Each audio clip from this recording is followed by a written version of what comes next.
Okay, good morning everybody, and thank you very much for taking time out of your busy days to join us for our funding support for employers, apprenticeships and training webinar this morning, which forms part of our Scottish Apprenticeship Week celebrations for 2021.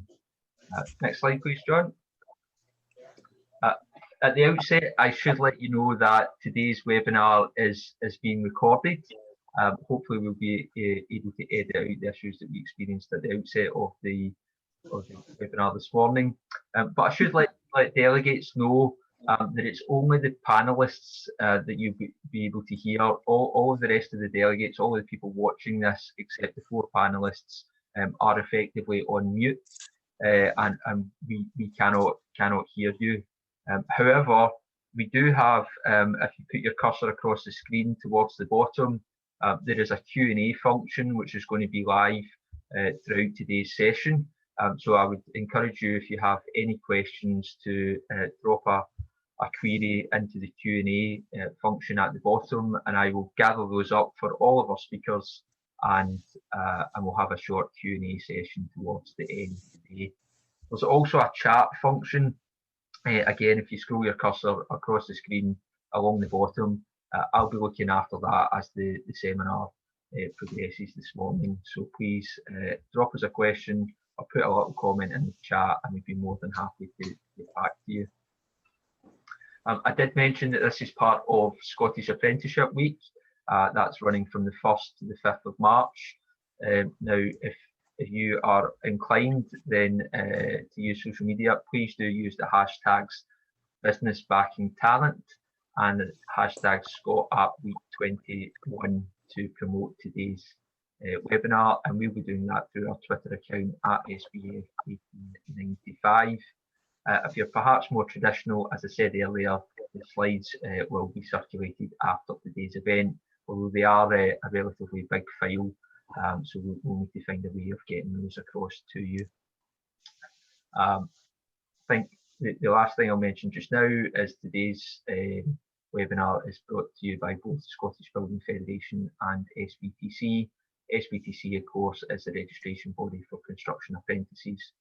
Log on to www.sbtc.co.uk, where you'll be able to find the registration form, the pay rates, the terms and conditions that will support you and your apprentice, and you'll be able to find out about all the services that SBTC offers through registration.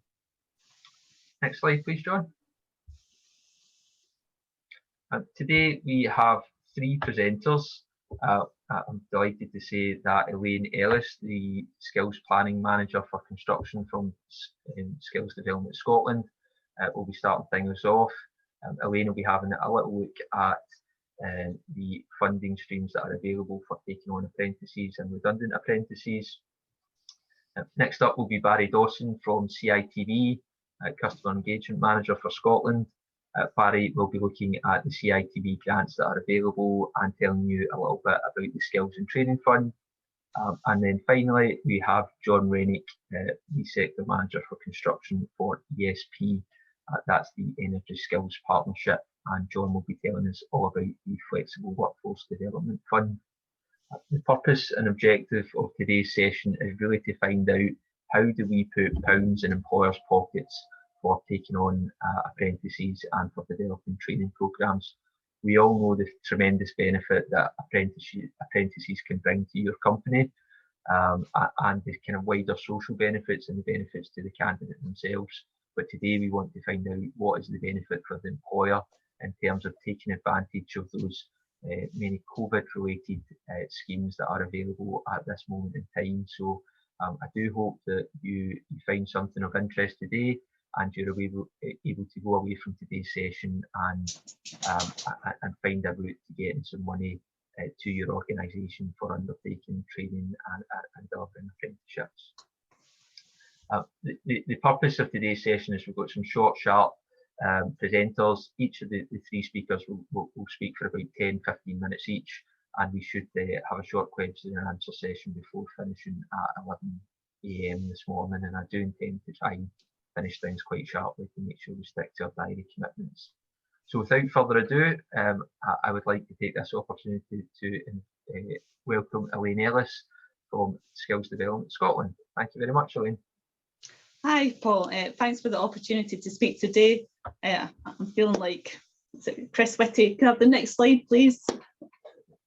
Yeah, so good morning. And as Paul already mentioned, this week, and this has been done to coincide with Scottish Apprenticeship Week 2021, the theme for this week is very much about business back in talent, and it is about it's a celebration of the importance of apprenticeships and really focusing on the benefits to business.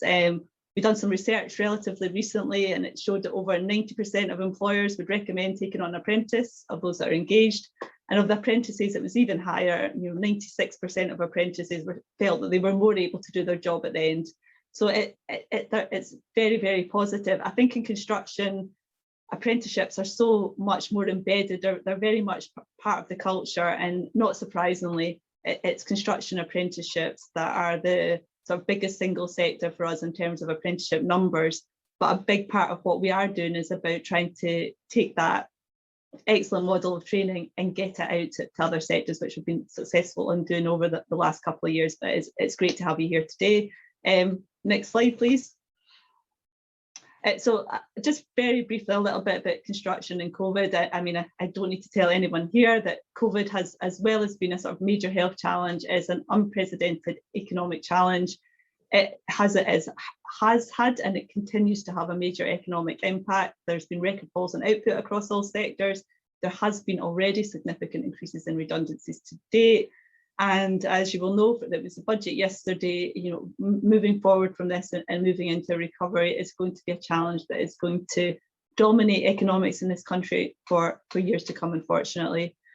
All sectors and demographics are impacted by it. No sector's not been exempt from that. Certainly construction as a sector has had its impacts, although in some ways it's been impacted less than others. And the effect certainly has been very much in young people, and unfortunately, young people have had to bear the sort of a disappropriate, I can't say that word this morning, brunt of the impact of COVID on their employment prospects, sort of both in terms of existing work and future. So for construction and modern apprenticeships, as I said already, the majority of new MA starts are in construction. And even this year, where with all the challenges with COVID, with the uncertainty, with physical distancing, we still have had brought in over 3,000 new apprentices into construction this year, despite all the challenges. And that, it's less than we had previously. It was about 5,000 the previous year. But even having such high numbers in such an uncertain time is a real testament to the sector and to the role of apprenticeships in it. The achievement rates for construction were in the top 5. I think we were second, if I remember rightly. And achievement rates for construction MA on average is 81%. And obviously there's a wide range of construction MAs in play, and over 10,000 construction MAs in training. And telling you things you probably already know, but construction and apprenticeship really do go hand in hand. But as I said already, the sector's not been impacted. We've done some research around that, and we were looking at over 12% of the sector was on furlough at the start of 2021. So for all that many parts of the sector have been able to keep working, there has been bits of the sector that have had to stop, and furlough has still been used by this sector. We have a PACE, which sort of does redundancy support, and our PACE, the redundancy support service, engaged with 675 individuals with a construction background to give them support. And MA redundancies were 252 over that time as well. Now, again, many of these MA who were made redundant will have already been replaced and sort of rehomed, but nevertheless, these are fairly substantial figures for this year. But the good news, not that there's much in the current climate, but certainly around COVID, is that the sector has worked really united. And I think the sector's actually been, leading the way. And the construction sector has done an amazing job pulling together the civic forum, which I always pronounce wrong. They've worked with the government and the industry leadership group to form this recovery plan, which has a big element on skills and workforce, but not just. It also looks at pipeline, it looks at procurement, it looks at all the different areas that unite together. And the Scottish Building Federation have played a big role in that. And from that side, it's been very positive to see that how the sector can work together, and that's been a big positive. Next slide, please. So construction, again, this is just background, but pre-COVID construction MA starts have risen steadily since 2008. They were continuing to go up, and some in a greater state than others, but they were rising and they were doing well. CITB, and I know Barry will talk about, offer employer funding, which is unique to the sector. And I think sometimes the support around construction and apprenticeships and the networks there are very unique to the sector. And I think sometimes we don't celebrate just how good they are. And we certainly work in partnership with managing agents and training providers, and we provide funding that they use towards the delivery of the apprenticeship. Apprenticeships are employed, which is a very obvious thing to say, but first and foremost, it is about a way of training your own employees. And certainly within construction, again, you all know this, college delivery is a mandatory aspect. But I think one thing that some of you will know, maybe not all, it's not just about entry routes to the industry. We do have apprenticeships that are very much more focused on upskilling those already in. There's a range of apprenticeships that focus on sort of supervisory and management skills.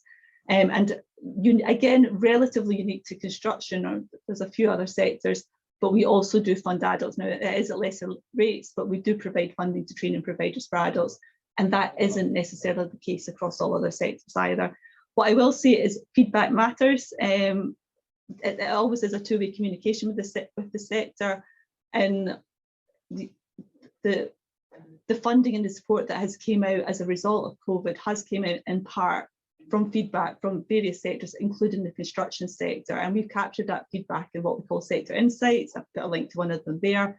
And these sector insights are used by us when we engage with partners, but they're used in sort of link over with Scottish Government, with other agencies, and it is about trying to understand the sector to make sure that we can help tailor support as much as we can, and for working with the resources that we have.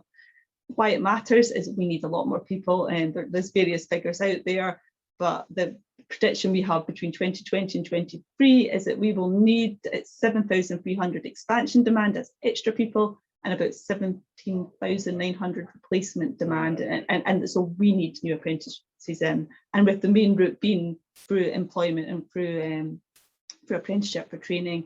It really is about working with employers such as yourself to make sure that we can get people in and support and maximise the support to employers with that. Next slide, please. So some of the support we give, this is some of the more softer support in the background. We can support with recruitment. We have an array of guides there. So we have an employer's guide to recruitment, which covers everything from how you find and attract talent, how to work on job descriptions and adverts, how to shortlist and interview, and importantly, when you get to the other side, how to support your employers and how to link in with training providers. We also have apprenticeship.scot, which I will always take the chance to promote. It is a great way to promote apprenticeships and if you're looking to get talent in. It's well engaged with by young people, with our careers advisors. And it's not yet in the culture and construction to use it as often as we would like to see it used, but I would encourage using that in terms of being able to get the best talent in and get a good array of sort of applicants in.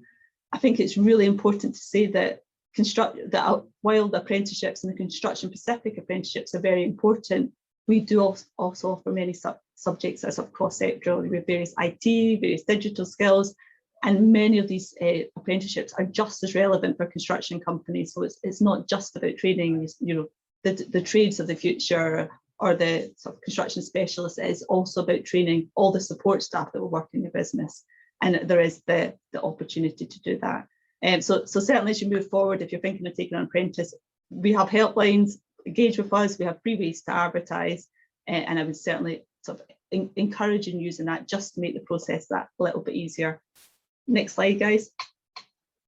We also have the career service. Yeah. And I know we've been working in the construction sector for a while. There's always the perception that it's an unattractive sector sometimes, and there needs to be a lot of work in talent attraction.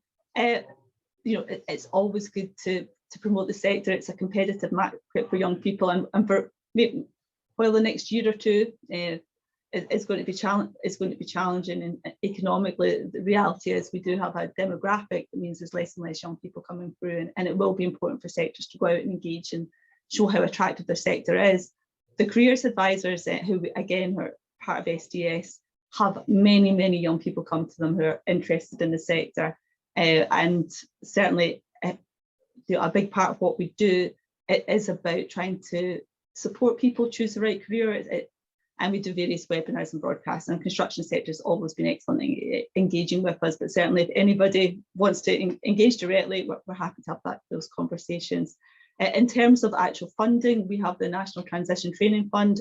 John from ESP will probably talk more directly about a sector-specific one, but there is a generic sort of fund there which just exists to support people that are made redundant, and the sort of narrative around it is that it will help people get whatever training they need to get a job, and that would include a range of construction subjects, and they link in with a broker.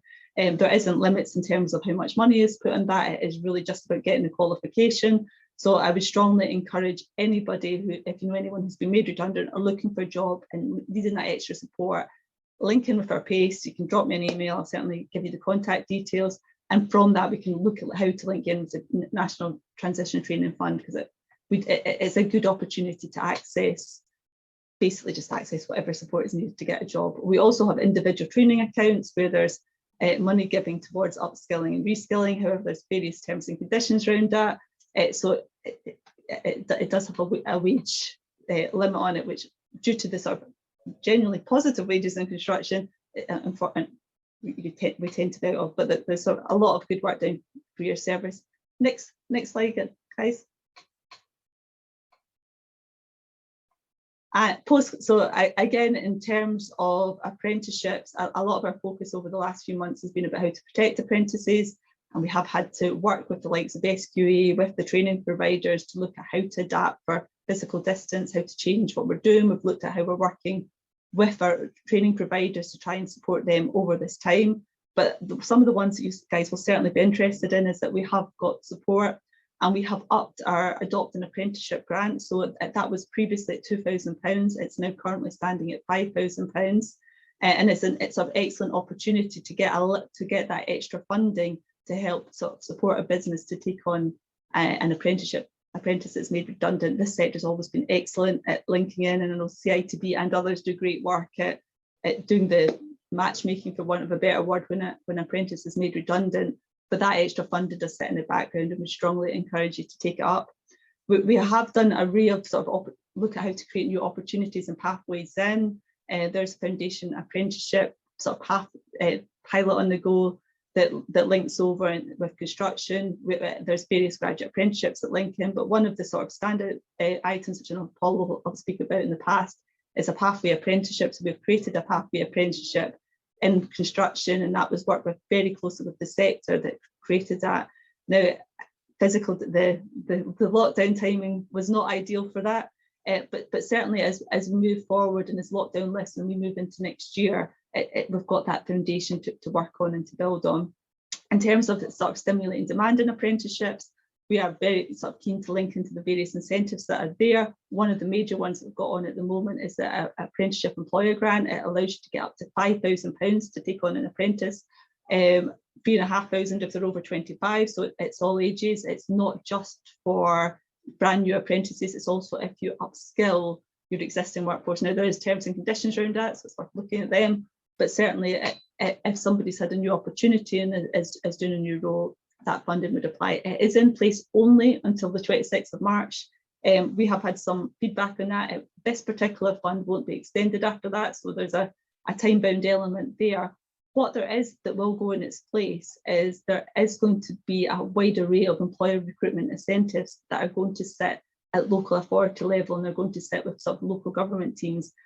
I can't at this point say exactly what the shape of them will be. They have been given instructions that it can be anything from a recruitment grant to support with training, to support with wages, that it is up to the individual local authority to look and work at what works best for them. So certainly as we move forward, I think one important element of what we're doing, and certainly one way I'll be linking across with Paul, is to make sure that we do have those links in place, so that in terms of what's going on in each region, that we maximise support, and that employers in each individual region can be aware of exactly what support's there and take advantage of it. Because certainly moving into next year, there will be funding put around employer recruitment incentives, and I have absolutely no doubt that many of these will be relevant and will be a really good tool to link in. So there's some there already, but more will come into place next year. So it is a watch this space. It's a disadvantage of doing things in sort of early March, but as we move into next year, that'll be a big part of what we do. Next slide, guys. And it's sort of, again, it's a quick overview of the general business support. Many of you will already be aware of the job retention scheme. It's where the UK government will pay 80% of wages, and it goes up to a maximum of £2,500 a month to furlough employees to preserve jobs. Again, as I said, about 12% of construction workers are currently on furlough, certainly in January. We already know from the Chancellor's announcement yesterday, this will go on until the end of September. The Kickstart is in place. The Kickstart has definitely had its challenges, and I think it's only now that it's starting to pull together, but it is an opportunity to create a job placement for someone from 16 to 24 on universal credit or at risk of long-term unemployment. I would say that given the circumstances we're in, there's a lot of excellent candidates who, through no fault of their own, have just left school at the wrong time or left college at the wrong time. It is, if you're not engaged already, I would encourage you to look into this scheme, because it's an excellent way to give someone a chance and to give them that opportunity. That an important element of that is to make sure that, again, it links in with the other support that's available. As I jump forward to sort of Scottish Government support around the youth guarantee, there's a array of funding there. It is by local authority, so again, it is that important to link in by individual local authority. But certainly some of the local authorities that I've engaged with have used that and took the opportunity to build on Kickstart and to help fund wages for up to a year. It might be 80% or 50% of wages up to a year. Others have used it to fund training. It does vary by sector, so I'm going to also do a very strong region by region watch this space, and I think over the next couple of months that there'll be a lot more clarity of how it looks at each different region, and keep linking in and link across the Building Federation to be aware of the support and look for opportunities to link in. I think I've mentioned most of these ones already. The Flexible Workforce Development Fund, John will talk about that in a little bit more detail, so I'll leave that one. The other one we can do is Skills for Growth. If any businesses out there with under 250 staff, it is a free programme, and it's basically advice on how you develop your team, how you manage change, and if you're interested in growth. So anyone interested in that, it's completely free. Drop me an email and I'll link you across with that team. And there's an array of sort of digital catalyst funds and an array of digital training. So as part of this afterwards, I will send links via Paul that you can link with the digital training, and certainly there's a lot of free online digital training that's worth linking over with, and I already covered pay service, so that is done. Next slide, I think that might be my last slide. Oh yeah, one more slide. Basically moving on, we are still very much in recovery. I don't even know if we're at the start of recovery at this point. We're still in lockdown, and there's a lot of unknowns in terms of as we move forward and how the economy will look. Certainly from an SDS point of view, we are really keen to know the experience of the sector and to get feedback so that we can feed it in, and so that we can in turn influence the outputs that we put out ourselves, but also the outputs in the sort of wider skills system. So continue to feedback, and certainly you've got great representation for the Building Federation. Keep doing that, link in with myself, and we're at any point we're just happy to hear experiences so that we can try and influence what comes out our side. That's it. Thank you, guys. Elaine, thank you very much. That was really interesting. I know I've certainly got one or two questions, but we'll maybe hold them until the end of today's session. And I think what we'll do just now is introduce our second speaker. That's Barry. Just before we start, if you don't mind, I'm going to try and get rid of this barrier that's up here, because I don't know why it's picking up. Just because I don't want to, if Barry's got any slides there, it's not for disappearing. So apologies for that. There, I'll just need to abide with it. No, that's fine. That's fine, John. I can work through that. That's not a problem. Are you able to move the slides on as a request, like a yes, Chris? Please. Just give us a lovely. Grand. Yeah, good morning. My name's Barry Dawson. As Paul mentioned, I'm one of the customer engagement managers for Scotland for the CITB. I'd like to thank SPF for the opportunity to come along and speak to you this morning. Now, I'm conscious we had a little bit of a technical glitch at the start and conscious of time, so I'll give a high level overview. I'll cover off some of the funding. I'll try and get through as quickly as I can, so we can remain on time, and hopefully open up the floor at the end and field some questions if there's any coming through. If you could pop on to the next slide, please, John.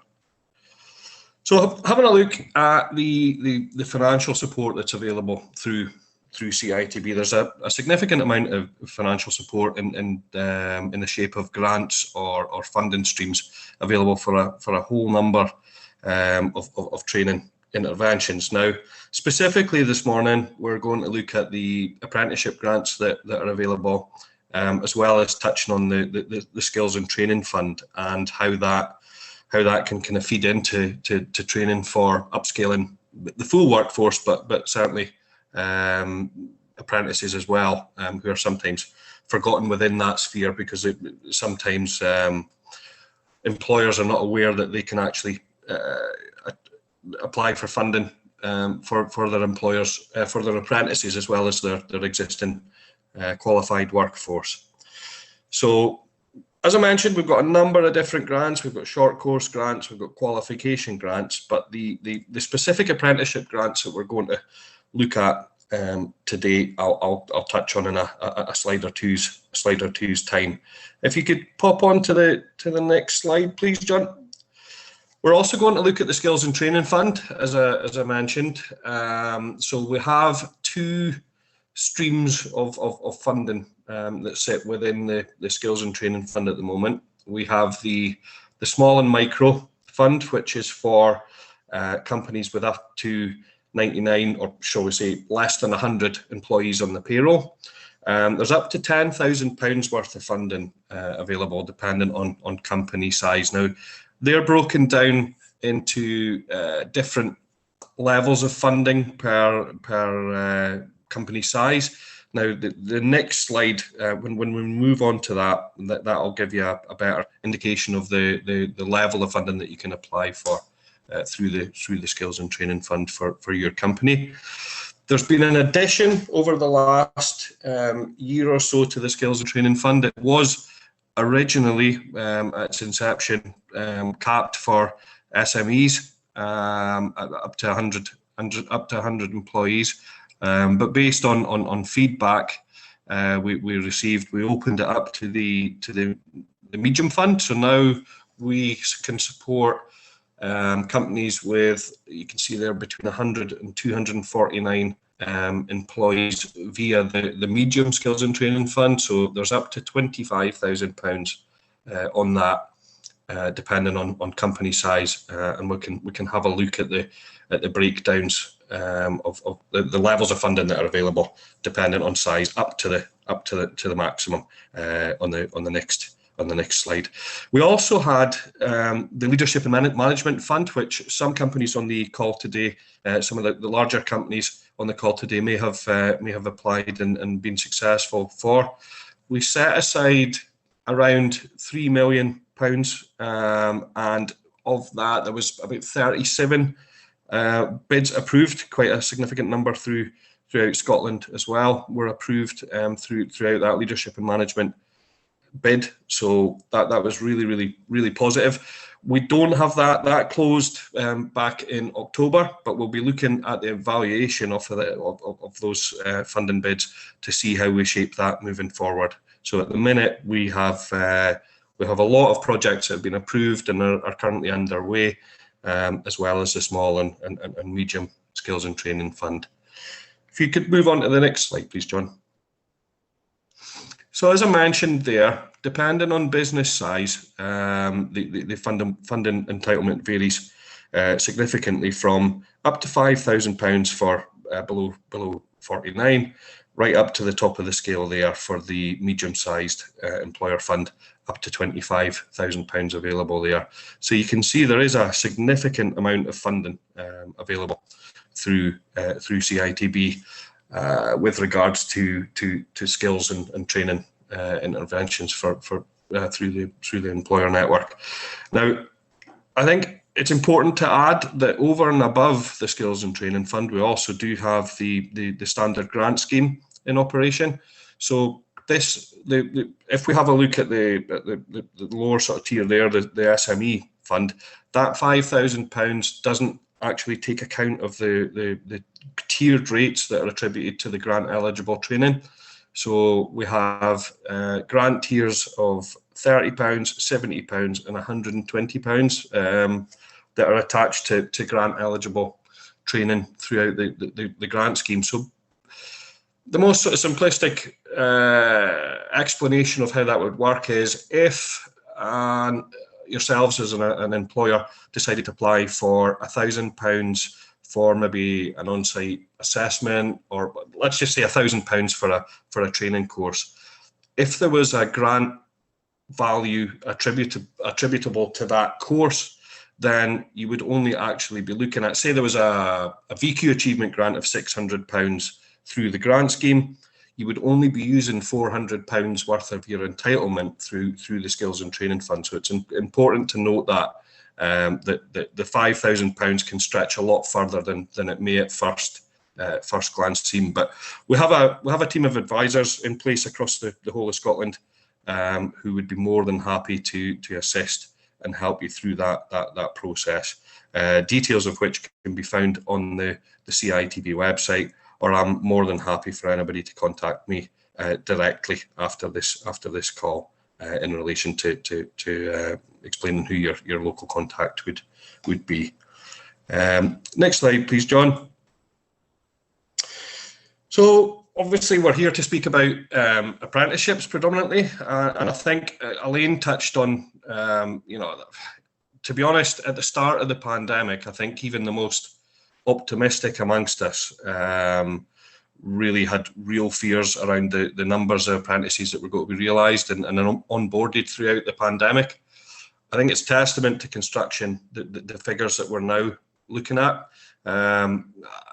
Initially, when we had discussions, there was numbers being bandied about around potentially 10% of the normal intake, 20% at best. But we've actually seen through our own managed agency close to 1,000 apprentices being onboarded throughout the pandemic, which is absolutely fantastic. Just to give some sort of balance to that, we would normally be looking at around about 1,400 through CITB managed apprentices, and obviously the funding that Elaine has touched on, that's been made available by government as well as CITB has certainly helped to bolster those numbers, and specifically with regards to the employer apprenticeship grant, the £5,000, we have received a phenomenal amount of income inquiries with regards to that. So that certainly sets us in good stead for the year moving forward as well. So having a look at the grant support that's available through CITB for various levels of grant, various levels of apprenticeship, should I say. So we have a 2-year apprenticeship, which you can see there. We have a first-year attendance grant of £2,500, second-year attendance grant of £2,500, which is paid quarterly in instalments, and then at the end of that successful completion of the 2-year apprenticeship, there would be a £3,500 achievement grant payable. So a total grant for a level 2 2-year apprenticeship of £8,500. For the 3 or 4 year apprenticeship, there is additional funding. There will be a further £2,500 attendance grant there, and there has been a significant uplift of about 20% on the funding that was brought in just over a year ago, where we will now would be paying an additional £3,500 on top of that. So in total, there's £14,500 worth of support available through CITB grant scheme for apprenticeships, as well as the numerous funding streams that Elaine touched on. And the time-bound element obviously is quite an important point to make about the apprenticeship employer grant, because it's we're nearing the closure date for that one. As I mentioned, we have a network of advisors across Scotland. You can visit the CITB website and have a look at the contact us section, or alternatively, my details are on the next slide there. If you move on to the next slide, please, John. And I'll stop there because I think I've taken up about my 10 minutes, but I was going to open up for questions, but as Paul mentioned, I think we're going to collate all the questions and field them at the end. So thanks very much. I'm happy to take any questions at the end of the webinar.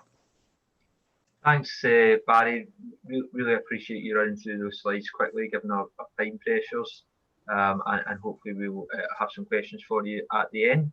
I think we'll skip through to our final speaker today, John Rennick from ESP. Thank you, Paul. And just before I start, I'll just say good morning to everybody. I'd just like to thank the Scottish Building Federation for pulling this webinar together to share knowledge on funding that's available to support employers, especially through these challenging times. And as Paul mentioned, I'm the sector manager for construction at ESP. For anyone that doesn't know what ESP is a collaboration of all Scottish colleges. It was established in 2011 to lead on construction, engineering and the energy sector to maximise Scotland's economic development and job creation opportunities. Our role is to broaden existing relationships, partnerships and to promote increased collaboration. This may be regionally or nationally depending on future skills needed. Our staff all have a mix of industry and academic experience, providing expertise required to drive this sector forward. This is a location map detailing all Scottish colleges. It gives you a good scale and size nationally where they are. There's 24 colleges listed there, but out of that 24, there's actually 22 construction colleges. So it's just a good slide just to take away with you and get a provision size and scale wise. So moving on to funding, we have a Scottish Government has launched their low carbon skills heat grants. So this current funding is in place to support industry to be upskilled in air source, ground source heat pumps. This is only available to heating engineers, plumbers, refrigeration, ventilation or air conditioning engineers, as they're required to have their prerequisites to access this type of training. The Scottish Government increased their targets of installations from 6,000 air source heat pumps to 60,000 air source heat pumps to meet Scottish Government's net zero targets by 2045. So it can give you an idea of the size and scale of the demand needed going forward. And this is why the Scottish Government really require an existing workforce to be upskilled into this sector due to the demand. So it's a great opportunity for businesses listening today who have the eligibility to transition into this sector. And if you do have that, there is a link here, which I'm sure hopefully will be on this PowerPoint. And if it doesn't, I'll share that link with Paul. Put your note of interest in there, then that'll be routed back to a regional college, but are actually doing these as delivery partners going forward. As Elaine touched on earlier, the Scottish Government have positioned the National Transition Training Fund. So the National Transition Training Fund is available from early March to July/August 2021. This provides 100% funding to support people who have lost their jobs or who are at risk of redundancy as a result of COVID-19. This funding is aimed at people aged 25 and plus to allow the development of skills which will assist with the transition into roles with better potential for growth and job retention. Funding is only available to certain groupings. The left-hand side here, this is the courses actually are listed. There's 13 listed here, but the grouping is quite essential. Grouping A is for plumbing or heating, ventilation and air conditioning engineers. Must hold appropriate industry qualifications at SVQ level 3 or equivalent. Grouping B is available only to electricians and must hold appropriate industry recognised qualifications at SVQ 3 as well. And grouping C is available to any construction operative stroke trades. And group D is non-construction new entrants. So it's quite a wide scope that. It is, as I say, going to be available. I've got February there, but there's a slight delay in getting this moving. We're looking at early March. And as I say there, it's 100% funding there due to COVID, which is actually a very good opportunity who somebody's been affected through this pandemic. This slide is a map that details the National Transition Training Funding courses and delivery partners. If you're eligible to access the NTTF, please contact some of these. There's 10 partners here listed. Not all colleges in Scotland are capable of offering this at this current period of time. But if you are fall into any of these regions, or you see any of these courses that are listed on the left-hand side, map that against your regional college and contact them. Or if it's somebody, a college that's wider afield, feel free to contact them directly as well. It hasn't been marketed externally, this. It hasn't actually went public, so these are the first people today to see this. It is going to be going public next week. And there's substantial funding there to support the sector going forward, and there will be other funding after August to support this sector as well. As Elaine also mentioned, the Flexible Workforce Development Fund. Our audience here today might be mixed from small, medium, large enterprises, but one of the big benefits here with the Flexible Workforce Development Fund, it went through a change in January, where it's open to small and medium enterprises, which wasn't there before. The funding is there to help skill the existing workforce, retain jobs and support employment as they pivot and adapt into the new and very different working environment as a result of COVID-19 as well. Air source, ground source, solar thermal training, or even a course in AutoCAD can be picked up via regional college. There's hundreds of different courses there which are available for this. The large enterprises can claim up to 15,000 per company, and small, medium enterprises can claim up to 5,000 towards their training going forward. It's a really good opportunity, and colleges have substantial amount of funding there, which we'll cover in the next slide going forward. So, as you can see here, the amount of funding which has been attained for this, colleges in the phase 1 is £30 million in total. Phase 2, which is more targeting towards SMEs, is £4 million in total. There's Open Learning University, which is £1 million as well, so some people may find it challenging to access these courses. And the independent training providers, which may be subjects that colleges aren't covering, there's a £2 million fund available as well. But you can see here, this graph and the chart on the right-hand side, the £4 million breakdown, which is really targeting the small, medium enterprises, and the funding per region, which is there now. You don't need to tap into, you don't need to be from a region to access that funding. You could actually use Pan Scotland for courses that are more suitable towards your needs. That's a quick summary from me in terms of how much funding has been available, and I've just ran that pretty quickly for Paul's benefit, because I know he's wanting some questions and more wanting some feedback from yourselves. So this is all about yourselves today, so I'm going to hand you back over to Paul, and thank you.